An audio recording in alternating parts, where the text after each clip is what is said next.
So I'm Amelia Dawson and I do level 3 makeup, hair and artistry. So I live in Lewes, so I have a range of, because there's a train station here, so there's a range of different places that I could have gone, but this was the only college that gave me the opportunity to do makeup.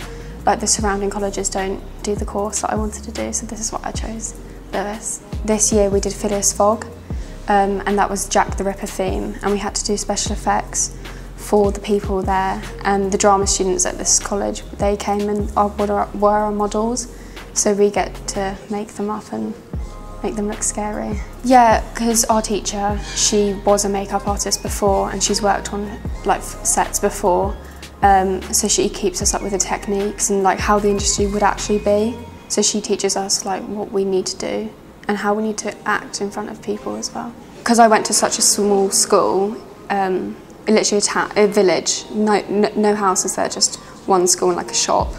I had a really close group of friends, and then I came here and I literally didn't know anyone. I had like 2 people here that I knew, and I had to start completely fresh again. I think that was because I'm quite shy, so I had to overcome putting myself out there and making new friends. Everyone was so nice. Like, on my first day I was so scared of coming in, and instantly we got put into groups and everyone just got into it and just started talking about stuff and just making friends. It was quite easy. So the thing I enjoy the most is the special effects makeup. It will like broaden my ranges so I can go to university, because the one I'm looking at, they have like a huge range of different courses in one course. So you do the makeup, the hair, and like the beauty side of it as well.